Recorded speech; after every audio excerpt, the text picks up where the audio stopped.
ಹುಣಸೇಕಟ್ಟೆ ಗ್ರಾಮದಲ್ಲಿ ಚಾಂದಿನಿ ಹೂ ಬೆಳೆದ ರೈತರು ಇದೀಗ ಬೆಳೆ ನಷ್ಟದಿಂದಾಗಿ ಸಂಕಷ್ಟಕ್ಕೆ ಸಿಲುಕಿದ್ದಾರೆ. ಇನ್ನು ಪ್ರತಿ ವರ್ಷದಂತೆ ಈ ವರ್ಷವೂ ಉತ್ತಮ ಆದಾಯದ ನಿರೀಕ್ಷೆಯಲ್ಲಿ ತಮಿಳುನಾಡಿನಿಂದ ಚಾಂದಿನಿ ಹೂವಿನ ಸಸಿಗಳನ್ನು ತಂದು ನಾಟಿ ಮಾಡಿದ್ದಾರೆ.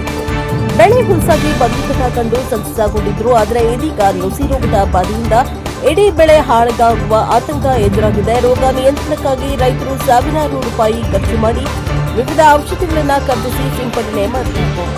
ಆದರೆ ಎಷ್ಟೇ ಔಷಧಿ ಸಿಂಪಡಿಸಿದರೂ ನುಸಿ ರೋಗ ನಿಯಂತ್ರಣಕ್ಕೆ ಬರಲಿಲ್ಲ. ಪರಿಣಾಮ ಕಣ್ಣು ಮುಂದೆಯೇ ಬೆಳೆ ನಷ್ಟವಾಗುತ್ತಿದ್ದು ರೈತರು ಹೈರಾಣಾಗಿದ್ದಾರೆ.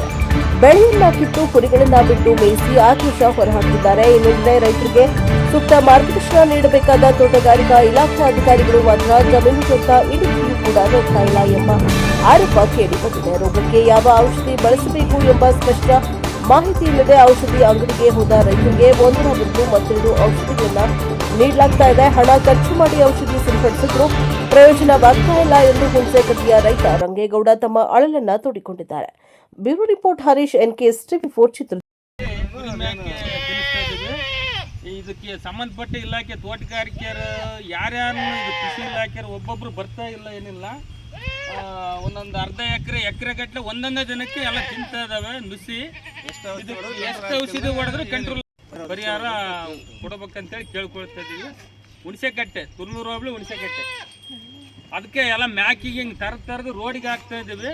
ಇದಕ್ಕೆ ಸಂಬಂಧಪಟ್ಟ ಇಲಾಖೆಯರು ಏನನ್ನ ಒಂಚೂರು ಬಂದು ರೈತರಿಗೆ ಏನನ್ನ ಸ್ವಲ್ಪ ಔಷಧಿ ಸಹಕಾರ ಕೊಡ್ಬೇಕಂತೇಳಿ ಕೇಳ್ಕೊಳ್ತಾ ಇದೀವಿ. ಚಾಂದಿನಿ ಆಮೇಲೆ ಪೇಪರೆಲ್ಲ ಶಂಕೆಲ್ಲ